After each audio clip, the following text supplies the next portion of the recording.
Hey viewers, welcome back to Ray of All Trades. Today we are working on a Kohler Courage 21 horsepower. I just finished fixing the motor knocking noise, which was a surprise fix, didn't take long, and it's a very common problem. And now we're working on a fuel leak issue.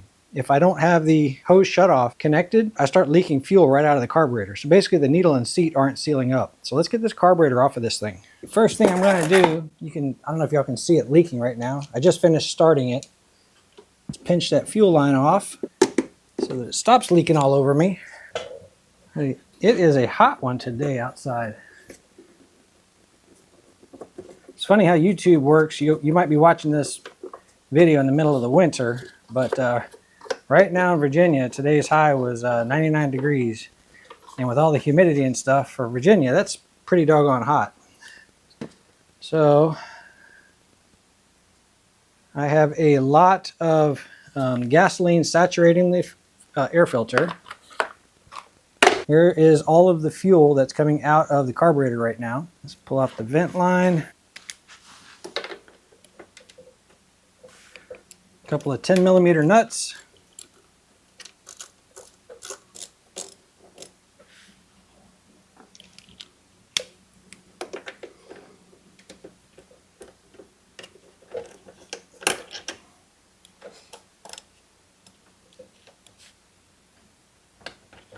An 8mm up here at the top.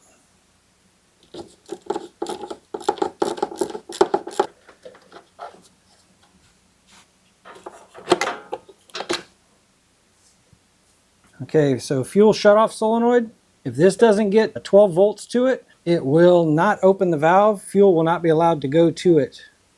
Let's pull off the hose clamp for the fuel. Make sure you have a bucket under there.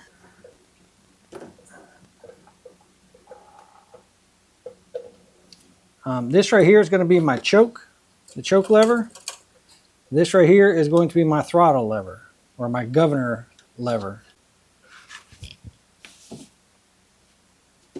So see the governor throttle lever? It actually attaches back to the governor, so it's moving my throttle. If I keep moving forward, that engages my choke lever, and that's all the way up as far as the throttle goes. So let's just go ahead and bring that back down to give us as much space as possible. So this one that has the spring on it goes back here to the throttle. The one in the, obviously the one in the front, the one that goes to this choke up here is up there. Let's see if I can get this pulled off.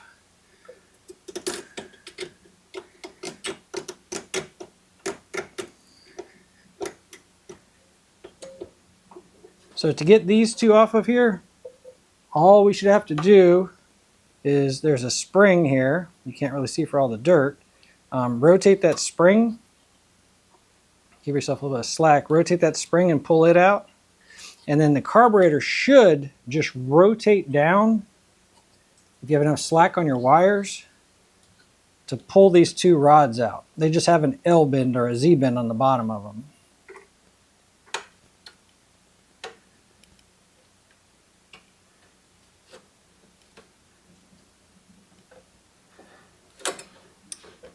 So that one's out. If I didn't have this wire so tight on here, I could actually have some room to do this. Let's cut this wire tie off of here.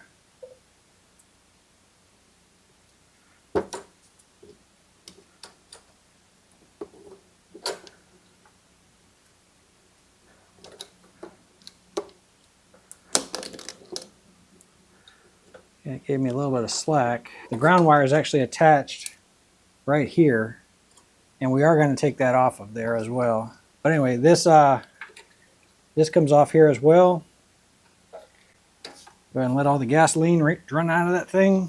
And let's disconnect the ground line. Let's disconnect the ground lead.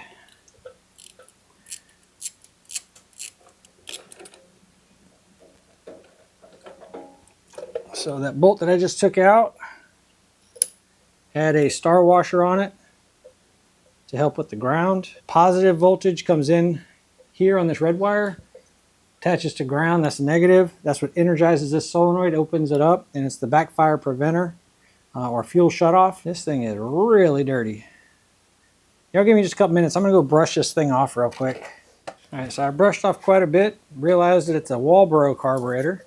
I was also able to figure out, I didn't think this one had one, because I mean, it'd be the first one I had ever seen that didn't have one, but the solenoid plug is actually right here. So you should be able to just unplug it just like that. And on this one, it was the same thing. I could unplug it just like that. I just didn't realize it had it with so much dirt. So let's plug that back in for the time being. Gotta remember to put that bolt back in. Let's get this disassembled up on the bench so we can take a look and see what's going on. All right, so usually you put a 1/2-inch wrench inside here. Sometimes you have to grind one down so it's flat, and you pull this loose. I'm assuming because this motor vibrated so bad, it actually had knocked the solenoid loose, so I should not be able to do that by hand. Then let's pop the bowl off of here. I'm just going to try to knock it loose to try to save that gasket if I can. Just tapping around it, and then see if it comes loose.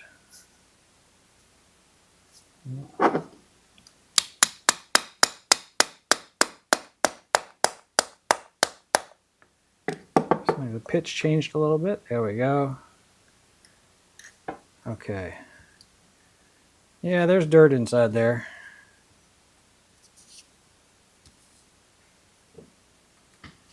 So most likely we were looking at a dirt getting caught up in there.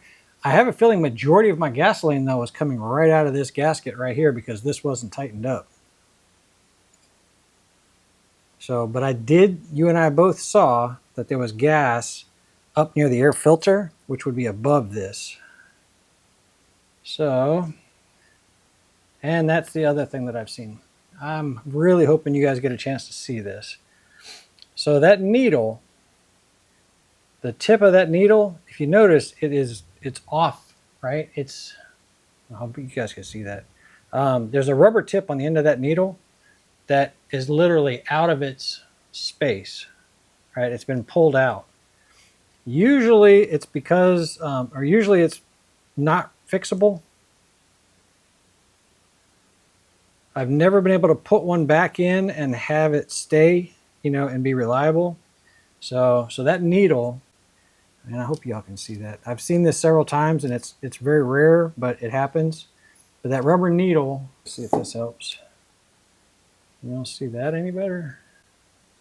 I'm trying to turn it and you can kind of see that the rubber tip on the end of this needle is lifted up on this side over here and squished down on the other. So basically that wouldn't have sealed up. No matter how good that seat was, it wasn't going to seal up. Now I need to figure out if I can get a carburetor kit for this thing. Let me see, a Walbro, it's an LMK from Mexico, or just get a replacement carburetor. Sometimes the replacement carburetor is cheaper than the kit once you buy the new seat and everything else. Probably buy a carburetor, and if I decide to only use the original carburetor, I can actually take the gaskets and stuff out of the replacement, drop them in here, and it might a lot of times be cheaper than the rebuild kit. But it wouldn't make any sense to do that unless the brand new carburetor was junk, the one that came in. So let me see if I can find a kit for this thing, and I will bring you guys back. All right, y'all, welcome back. I was able to order an entire carburetor, and it came with a few extra pieces for roughly the same cost as a rebuild kit for this thing. Looking at the dirt and whatnot's inside there, and the play that I've got, I don't know. We may still end up rebuilding this thing. What I was getting at came with a brand new solenoid connector, new fuel filter, new cork gasket, and a new spark plug, AGM. The only thing we're really after is this carburetor and plug there. And what I wanted to see and also show was got an entire carburetor, 1-for-1 match, right? Everything is the same. Everything should be the same.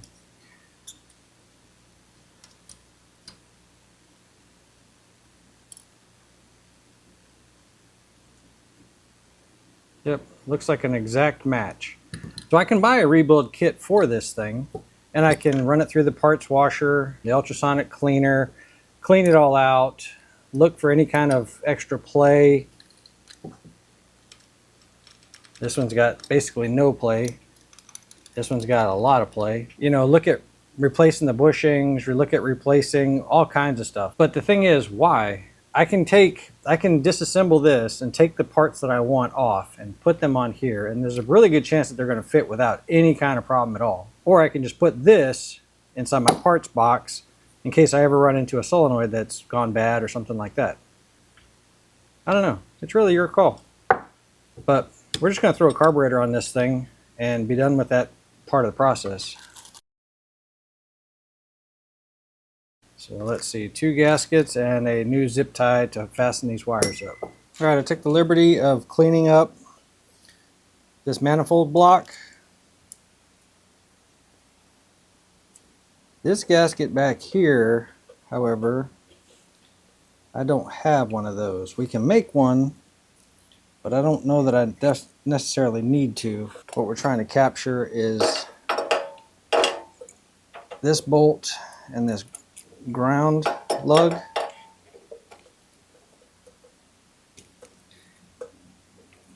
And since most of that gasket was still there, we're going to try to reuse it. The only thing that was torn off was the very edge of the gasket, but actually was still being held by half of the mounting bolt. So let's see, 8mm on this side,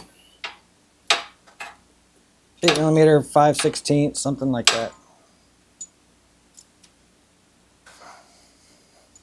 So what I'm noticing, when I go to tighten this up, it's pulling the manifold block away. As I tighten up this against the block, basically this side right here is flexing away, and that back side was already cleaned up. So that is going to cause an intake leak.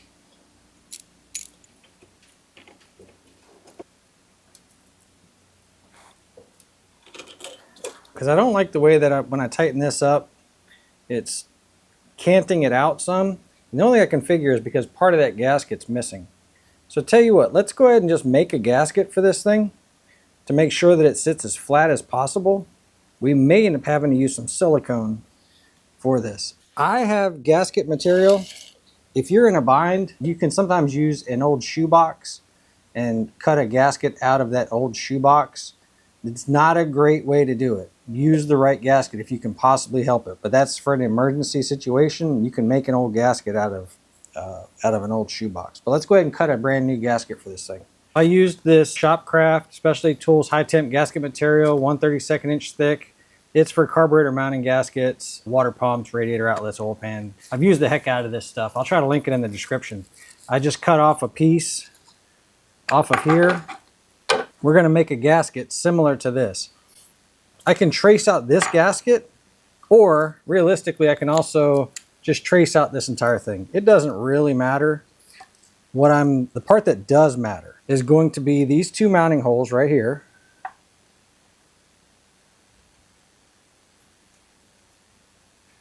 All gaskets are different. Some of them will have a little hole that you have to match up with. Some of them won't. And then this right here, this hole right here. We want that to be as close as possible. Okay. So ideally, we're going to have something like that. I'm going to use the hole punch for these mounting holes. But for this right here, I'm just going to use a razor knife or a pair of scissors and get that cleaned up. So let's go ahead and cut this out.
Okay.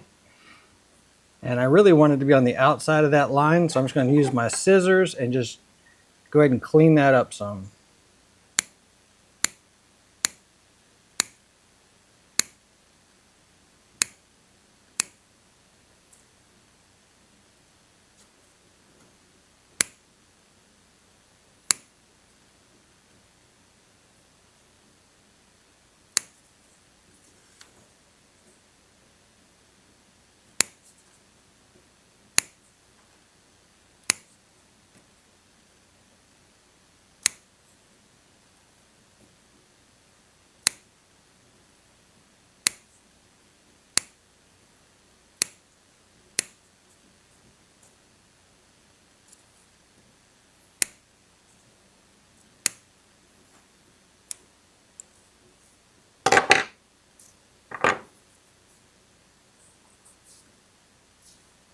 Okay. Just a quick check just to make sure I don't need to redo it again. So it looks like it could go just a little bit further out.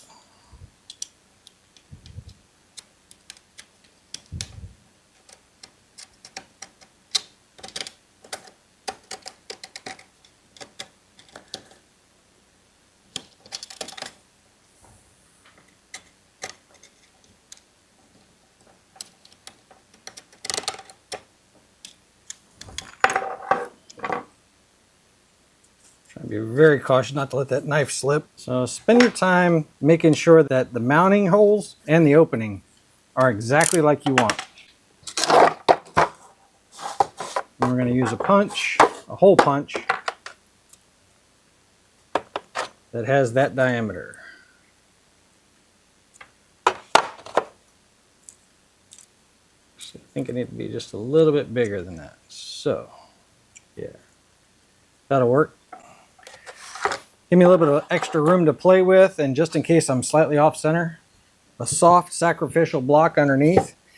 These are designed to be hammered, but I've seen people use a drill and fasten this into a drill and just use the drill to like spin it and give it a little bit cleaner edge.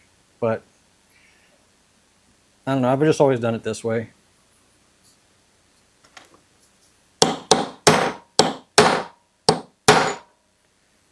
Just give it a few hits, rotate back and forth just to make sure that it's cut through. And it should pop out fairly clean, like that.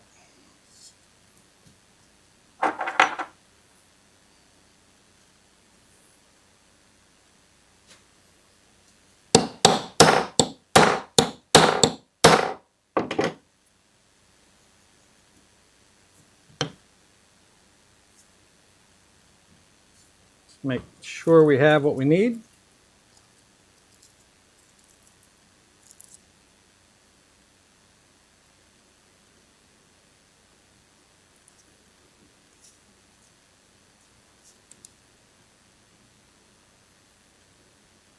Oh yeah, that'll fit. Because it's homemade, I am going to put a little bit of a gasket sealer on there. And then let's go ahead and fasten it back on.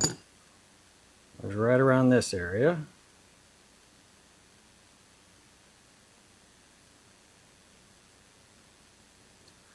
This is a fuel resistant sealer that I'm using right now. Make sure if you're using it near a carburetor that it's fuel resistant. I know the black sealer that everybody uses is pretty common and everybody has it, but that's usually not fuel resistant.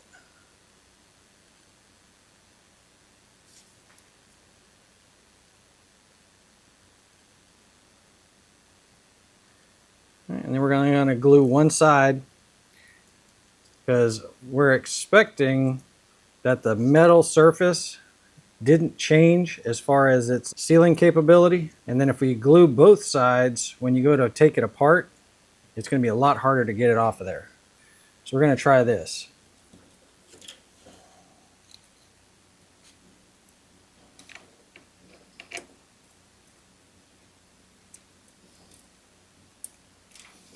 Let's see if tightening it down this time makes it stick out on this other side.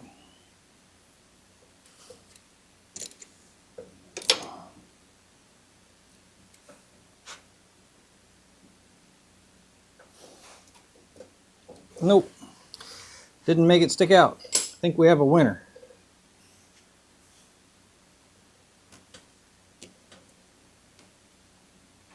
New gasket here. We're gonna come back to these wires, but let me show you. Let's go ahead and fight with this carburetor first. So these have a Z-bend in them. We're just going to first rotate it the right direction. So just put it into the Z-bend first, like that.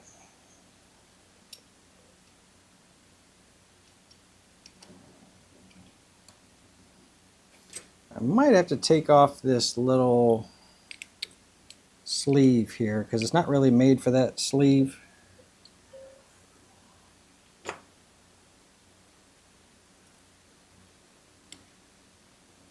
See if I can rotate it into place. Oh no, I was able to get it. All right, let's see if I can get you guys in here to see it.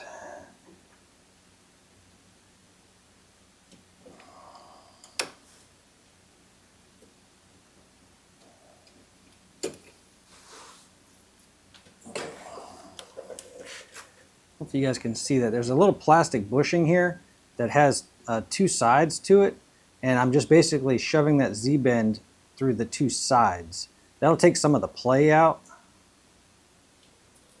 And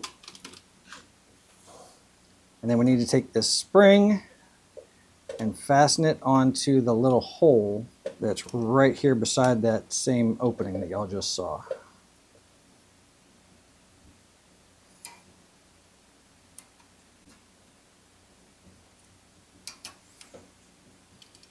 That spring is connected into one of these holes right here, and then of course the Z-bend throttle rod that's connected to the governor is here, and then of course my choke is right here. The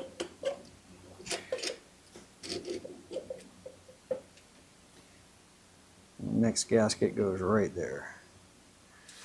Let's finish putting in together the shutoff solenoid while you and I can both see it. Let's see, this one disconnects right there. That fastens together like that. Because I've got a little bit of metal showing right there, I'm just going to put some tape on that. Either tape or heat shrink, one or the other.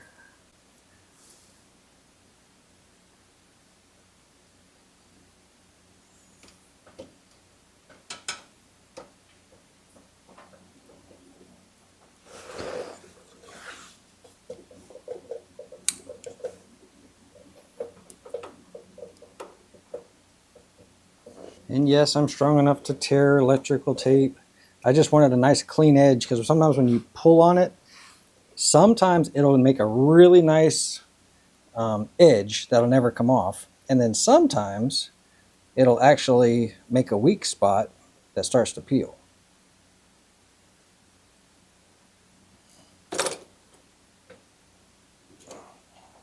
Let's just do something like that.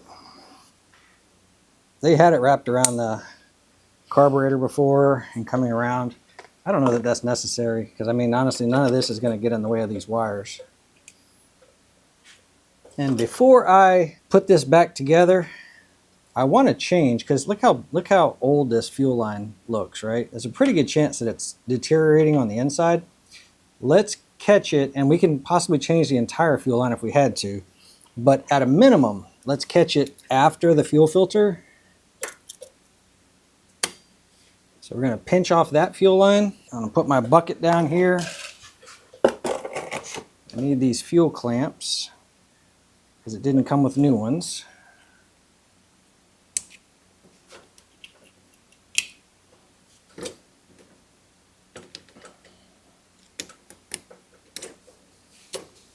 We're going to disconnect the rear clamp. Hoping y'all can see this because it's getting kind of crowded up in here.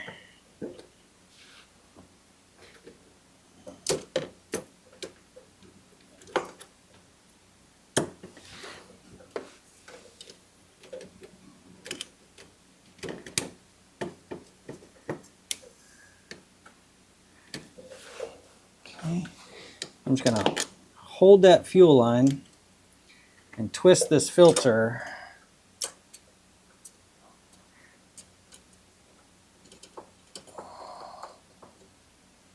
All right, we're going to save this for a measurement here in just a second, but let's go ahead and get this filter on.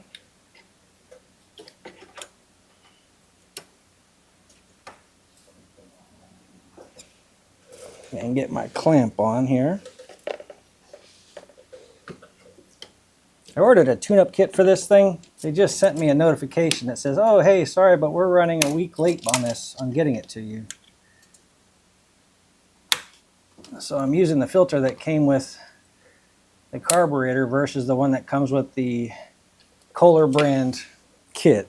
I buy my 1/4-inch fuel line in bulk because I'm constantly changing fuel lines out, and I try not to go cheap on the brand that I use.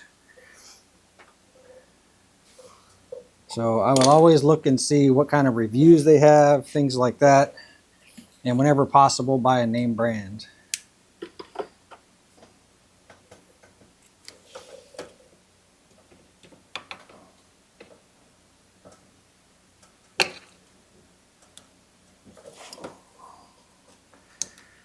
Because I don't know all the science behind the ethanol. I just know that carburetors, fuel lines, things like that, that were getting eaten up, you know, that would last a lot longer, just aren't lasting like they used to last.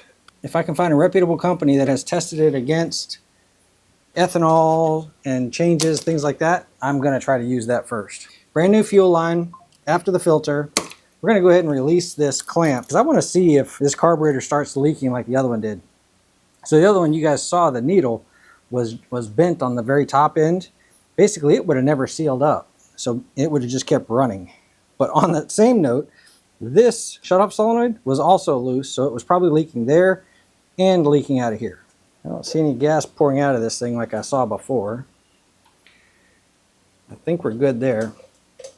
When I go to do the maintenance kit, you guys probably aren't going to be here for it. This right here is your oil drain. Just take off this cap, shove a hose onto it, or just let it drain onto this plastic and let it drip into the bucket. But all you're going to do is turn this valve just that far because it just moves into that groove. Pull this out. That lets all the oil drain out. You would change out the fuel filter just like we just did. You would change out the air filter just like we just did. And I think it comes with a new breather element too. And then just fill it back up with the amount of oil. And here's the oil filter. So just normal disconnect of the oil filter. The reason for me changing this out, this thing could have 376 hours on it right now. It actually says it was just changed 12 of 23. Guarantee this thing doesn't have many hours on it. The reason I'm changing it out is I have a feeling that this crankcase is probably pretty full of gasoline, and I have no good way of telling, right? It could have filled up, worn down, and you would think that it looks perfectly fine, good level and everything else, and the fuel evaporated. The oil could have been degraded. You're not really sure what you're dealing with to start off. Why not just go ahead and do an oil change? The reason I know that I have gas inside my crankcase was because my needle wasn't sealing off. Now, a lot of it was coming out of here, but if the needle's not sealing off, it's going into the intake, into the cylinder, and working its way past the piston and rings, and very likely filling up this crankcase. So I'm not positive it needs a service, but I'm also not positive that what I have is good, so which is why we're changing it out. Just clean off the back side of my mating surface. Breather hose goes right there. And don't forget, there is a bolt that comes down through the top right here that I had to lift up this plastic cover and get it to seat in there. So 2 10 mils right here. And then the 8mm that comes from the top up here. This one has a shoulder on it to keep you from smashing the plastic.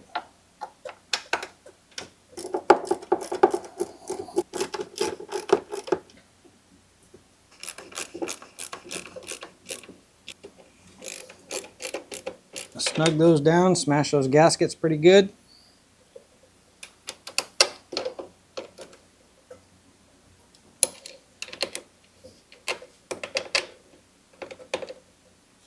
Like I said, I've got a filter and everything else coming for it. Just go ahead and put this together so you guys can see what it looks like. This is going to be coming off of here probably, I guess, a week, if Amazon's correct. My breather element goes right back inside there. Excuse me. My breather hose goes right back inside here. And then this is the breather element right here.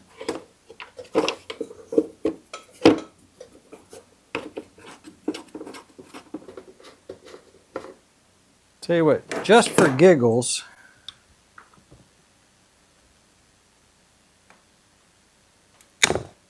we're going to cut this line open and see what it looked like on the inside. Because remember, this is after the filter. Gas was coming from the tank through the filter. So this is after the filter to the carburetor. You would expect this to be perfectly clean. And it very likely could be. But let's just take a peek and see what we're looking at here.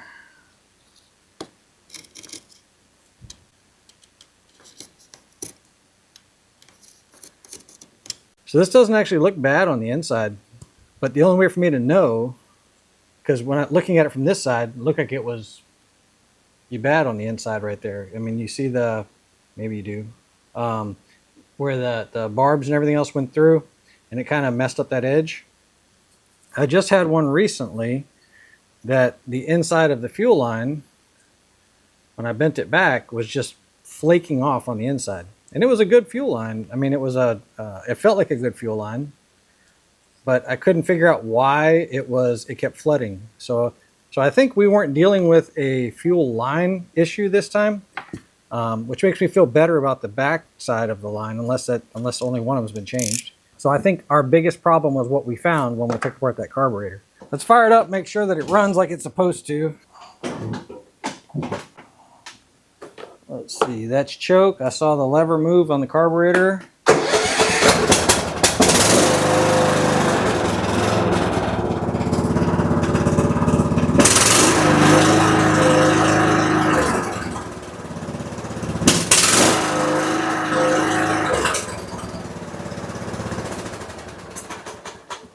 All right, other than being a really noisy muffler, the carburetor feels like it's already, I mean, it sounded pretty good. You put a tachometer on it, whatnot. But honestly, the governor is actually what's taking care of that. And we didn't adjust anything on the governor. And then there's an idle speed adjustment, which was that screw right on the top of the carburetor. And you could set the idle with that if you wanted to. That's it for the carb replacement. And then that loud banging noise from the motor, which sounded like a rod knock. I've got some work to do on the deck. Feel free to stay tuned for that. So the deck makes a lot of noise. And the problem is this pulley right here on it, that pulley right there, we're going to be changing that out. That's this pulley right here, because when I spin this pulley, it sounds like that. So not only that, it also has some play. So let's get this pulley swapped out. We're also going to be changing out this belt. The belt's got way too much play, but it hasn't arrived yet. So let's get that pulley swapped out. All right, y'all, I have a 9/16 inch wrench holding the bottom of this bolt right here. Got a 9/16 wrench on the top.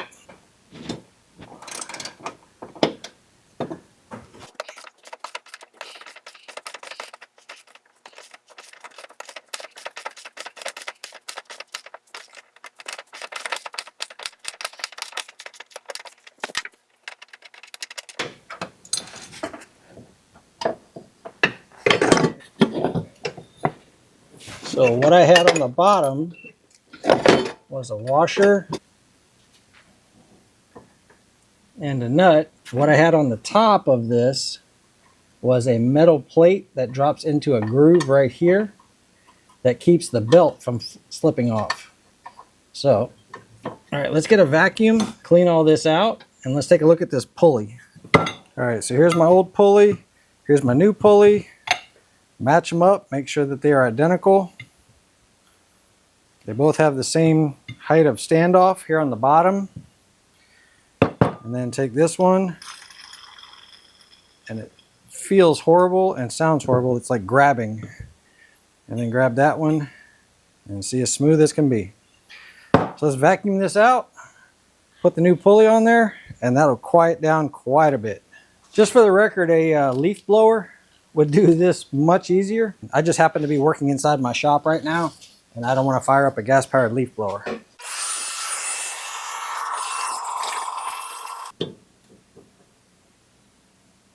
Hey, little ant. Disturbed your home, huh? So So that went on first. When I get this thing outside, yes, before I change this belt out, I am going to clean all this out.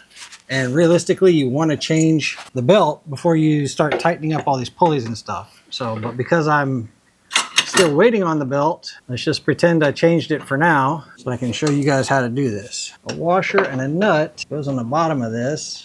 And you probably can't see any of this because I can't see you right now.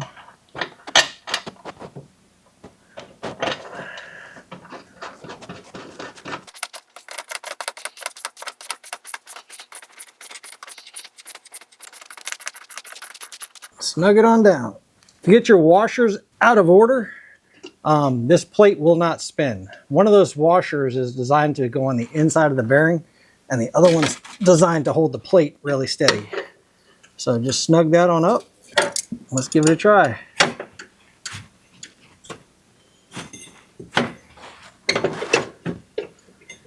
Yep, the only thing I hear is the belt rubbing on the pulley. So we got rid of the deck noise. All we got left to do is put a belt on this thing.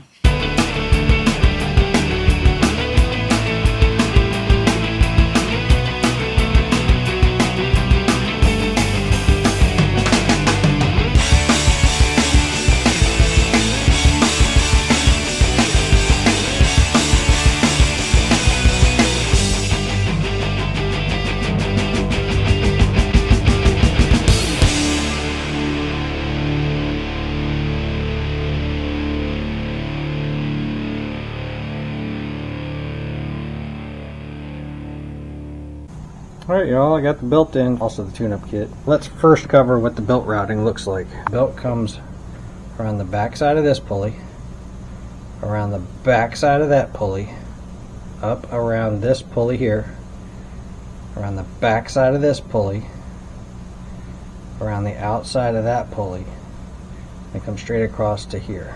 You probably don't have to, but I went ahead and pulled out the two 10mm bolts on this cover for both sides, which exposes your pulley here. Even after power washing this thing, look at all the dirt still in here. I'm probably gonna have to loosen up these bolts here that are gonna loosen up these arms to allow the belt to sneak into there. The other plates, generally you can probably push those out of the way. Like, well, this brake I'm probably gonna have to manually push out of the way, but there's a metal plate back over here that's I'm gonna be able to push out the way. So if you notice, the belt won't come past these arms right here, right? There's no room for it. So you just loosen up these 1/2" bolts. You shouldn't usually have to take them all the way out. They usually just loosen up. Let me get a bigger ratchet. So usually you just get a 1/2" socket.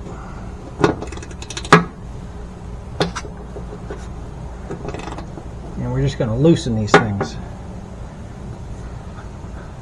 Usually pretty rusted in there.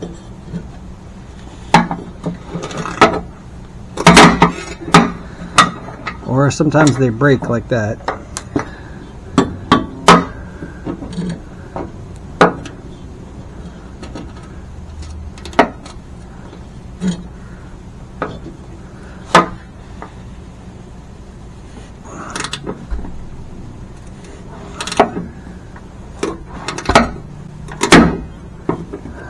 Yeah, both of them broke. So if you're scared of yours breaking off like that, what you can do is just attempt to stick like a small pipe on these and just try to bend them out the way. So, because now I got to deal with getting those two bolts out of there. But the belt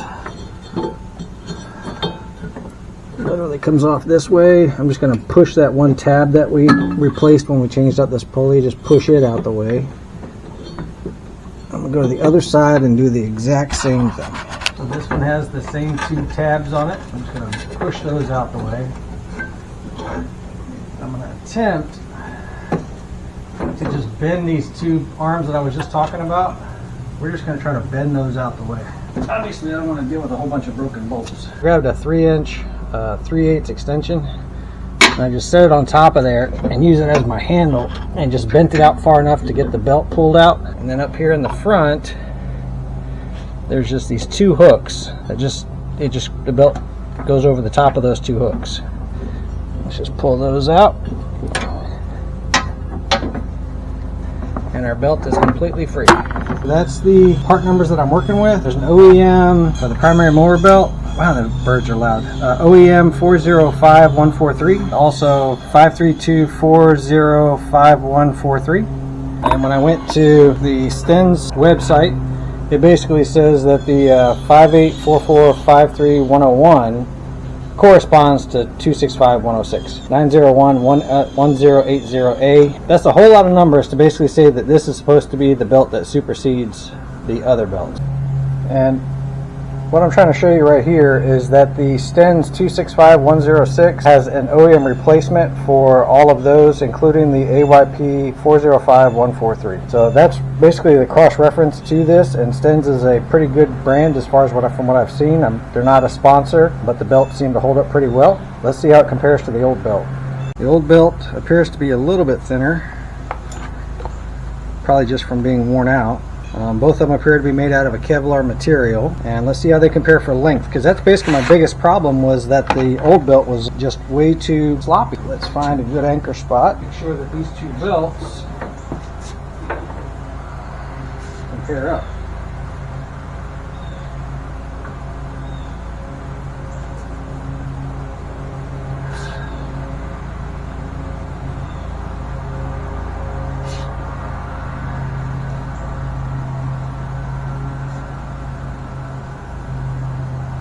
They compare actually really close. Other than this belt being thinner, so it would have sat in the groove further. The old green belt would have sat in the groove further. Otherwise, they're identical length. So I'm a little bit concerned that I'm still going to have a sloppy belt, but let's find out. I'm hoping that somebody didn't change one of the pulleys on me and it's slightly smaller, which would have done the exact same thing.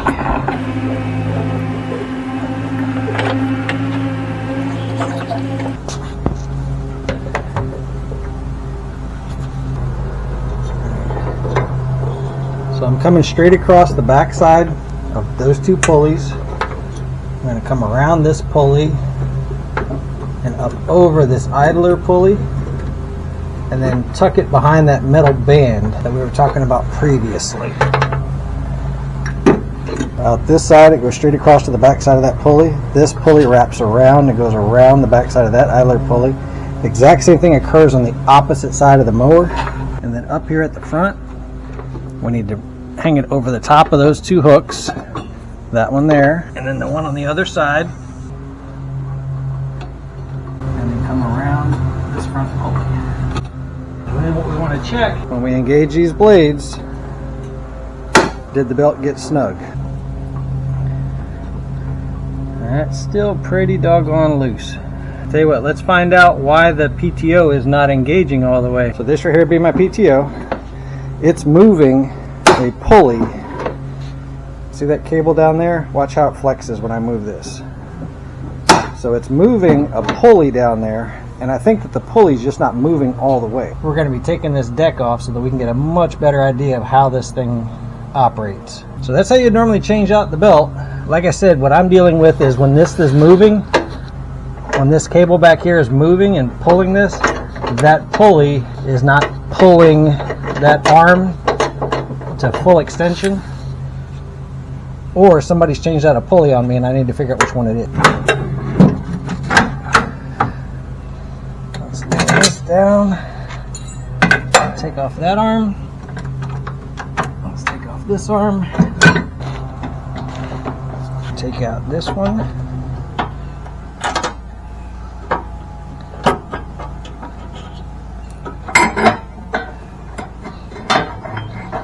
push that one up out the way because it'll usually get in the way. Got one back here.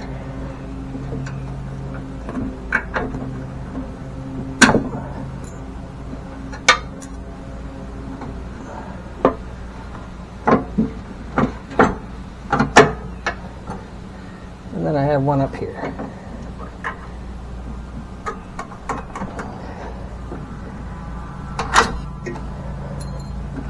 Now I'm kicking myself for putting this thing back in the garage, because if it wasn't in the garage, I could slide this out a lot easier. So let's pull the belt back off the front, then we're going to slide this deck out. Alright, so what I'm looking at, I'm going to engage the PTO and you're going to see what happens here. So So I'm engaging the PTO, and basically this is supposed to rotate and pull all the way back to here, but it feels like this spring's a little bit too loose. Basically what I'm saying is this spring right here might be just a little bit too loose, or this one here might be a little bit too tight, or I've got some rust causing this not to freely move back and forth.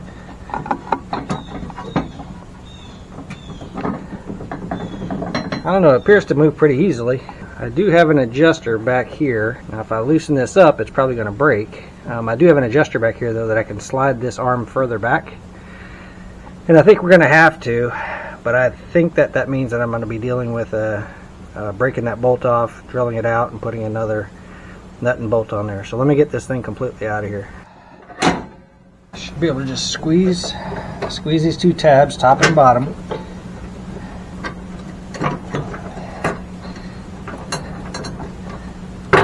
Lift it out of there. I was just squeezing this one tab right here on the bottom. Lifts it up out of there. This takes the PTO out of the equation. Now we can pull the entire deck out. If you're following along with me, this right here is the anchor for that PTO cable that we saw. The cable comes up through this hole, and then the spring was on this side over here. This right here, see that little arm is inside the deck. This bracket has a long groove on it, right? Right now, this is at the furthest point that way, and we need more this direction. I'm pretty sure this is going to break.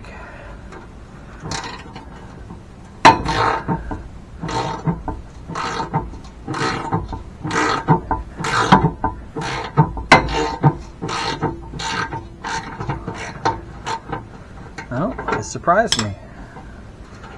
Excellent.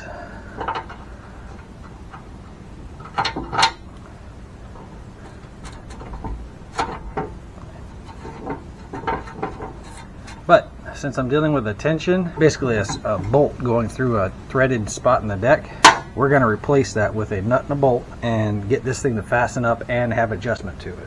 You guys missed that. This right here was bolted through just like that. Pulled that 14mm bolt out, pulled this loose. I do see a little bit of rust and whatnot, dirt on here, not much though. And there's a little bit of dirt or rust on the outside of this shoulder, and that shoulder for that bushing fits inside there. So I'm going to go clean this one up on the wire wheel, and then probably use a emery cloth or a Scotch pad and get this cleaned up some. I'll be right back. Get that cleaned up.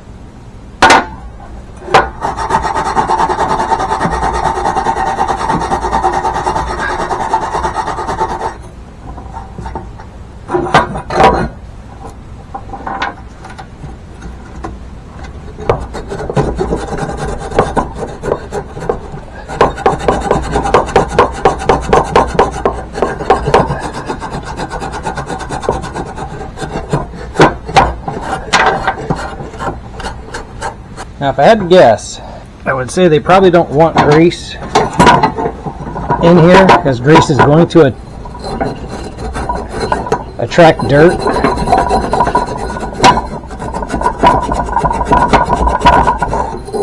A little bit of WD-40 might be okay, because it's a water displacement, right, where the WD comes from.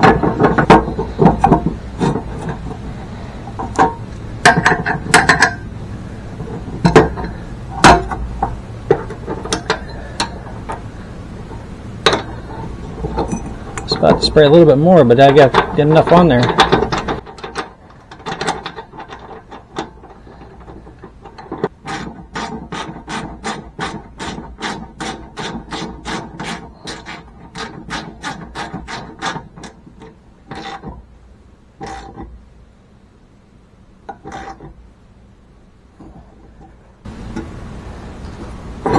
This spring needs to go right back here.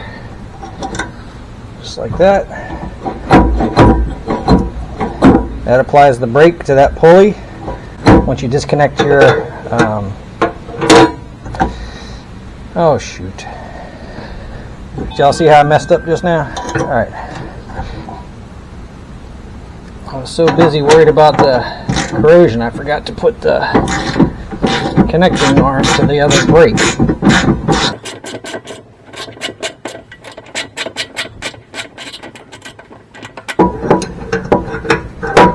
This is supposed to connect through just like that, and it connects the other brake on this side.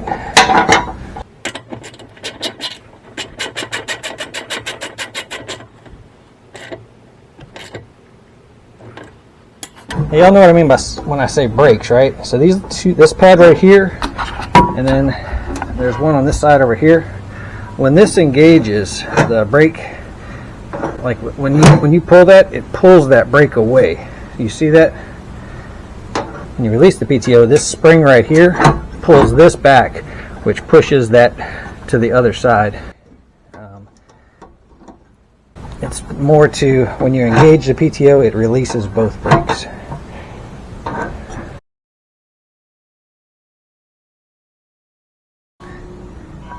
So this pulley really isn't bad.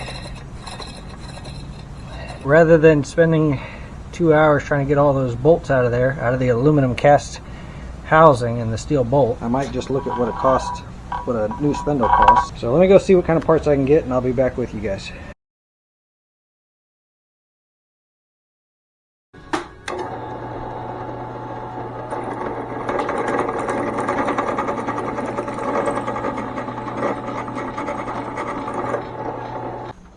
So as of right now, I drilled all those, put some grade 8 bolts through there. I ran them through the bottom up to the top, so the next person will actually notice that there's something different about it. Anyway, so there's lock nuts and then square lock washers and then square nuts on there, and it seemed to tighten up pretty well. Let's see, we'll put this back where it was.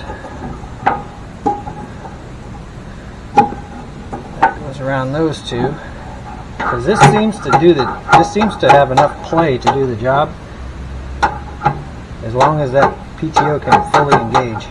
So let's go ahead and get all that set up, get this thing back under here, and before we get it all the way mounted, let's see if it works.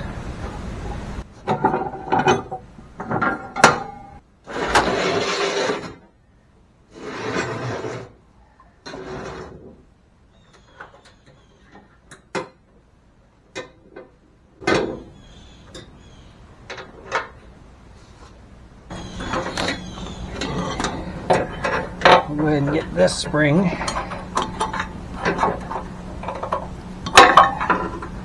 hooked onto here.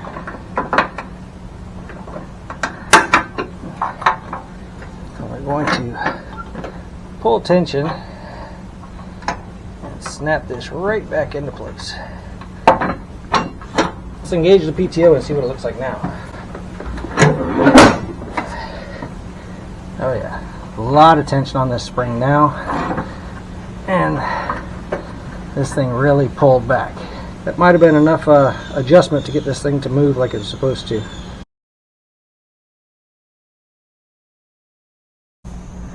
Okay, first I put the original bolt back on. That didn't work. That one measures 106.5. Then I found at Tractor Supply I found a 105-inch belt. So even after moving this, adjusting for maximum tension on the PTO and rerouting the belt, that's what it took. I had to put a 105-inch belt.